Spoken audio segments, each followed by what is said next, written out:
All right, this is Walk Two Moons, Chapter 33, The Visitor. Graham and Gramps are both still awake in the frontier cabin on the edge of Yellowstone National Park. Aren't you sleepy yet, I said. Graham said, I don't know what's the matter with me. I don't feel like going to sleep at all. I want to know what happened to Peavy. I'll tell you about Mr. Birkways' visit, then I'll stop for tonight. I went over to Phoebe's after dinner on the day Mr. Birkway had read from my journal about the blackberry kiss and from Phoebe's about Mrs. Cadaver. In Phoebe's bedroom, I said, I've got two important things to tell you. The doorbell rang and we heard a familiar voice. That sounds like Mr. Birkway, Phoebe said. That's one of the things I want to tell you, I said, about Mr. Birkway. There was a tap on Phoebe's door. Her father said, Phoebe, could you and Sal come downstairs with me? I thought Mr. Birkway was going to be mad at Phoebe for what she had written about his sister. The worst thing was that Phoebe didn't even know yet that Mrs. Cadaver was Mr. Birkway's sister.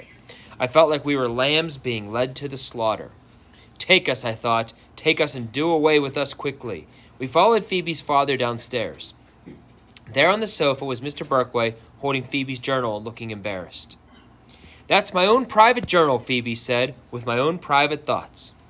I know, Mr. Birkway said, and I want to apologize for reading it aloud. Apologize? That was a relief. It was so quiet in the room that I could hear the leaves being blown off the trees outside. Mr. Birkway coughed. I want to explain something, he said. Mrs. Cadaver is my sister. Your sister, Phoebe said. And her husband is dead. I thought so, Phoebe said. But she didn't murder him, Mr. Birkway said. Her husband died when a drunk driver rammed into his car. My mother, Mrs. Partridge, was also in the car with Mr. Cadaver. She didn't die, as you know, but she lost her sight. Oh, I said. Phoebe stared at the floor. My sister Margaret was the nurse on duty in the emergency room when they brought in her husband and our mother. Margaret's husband died that night.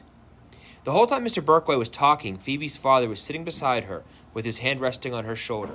It looked like the only thing that was keeping Phoebe from vaporizing into the air and disappearing was his hand resting there. I just wanted you to know, Mr. Birkway said, that Mr. Cadaver is not buried in the backyard. I've also just learned about your mother, Phoebe, and I'm sorry that she's gone, but I assure you that Margaret would not have kidnapped or murdered her. After Mr. Birkway left, Phoebe and I sat on the front porch. Phoebe said, if Mrs. Cadaver didn't kidnap or murder my mother, then where is she? What can I do? Where should I look? Phoebe, I said, there's something I've got to tell you. Look, Sal, if you're going to tell me that she's not coming back, I don't want to hear it. You might as well go home now. I know who the lunatic is. It's Sergeant Bickle's son. And so we devised a plan. At home that night, all I could think about was Mrs. Cadaver. I could see her in her white uniform working in the emergency room. I could see an ambulance pulling in with its blue lights flashing, and her walking briskly to the swinging doors with her wild hair around her face. I could see the stretchers being wheeled in, and I could see Mrs. Cadaver looking down at them.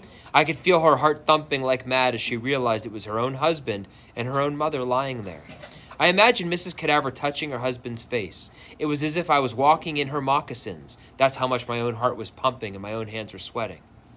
I started wondering if the birds of sadness had built their nest in Mrs. Cadaver's hair afterwards, and if so, how she got rid of them. Her husband dying and her mother being blind were events that would matter in the course of a lifetime. I saw everyone else going on with their own agendas, while Mrs. Cadaver frantically trying to keep her husband and mother alive. Did she regret anything? Did she know the worth of water before the well was dry? All those messages had invaded my brain and affected the way I looked at things.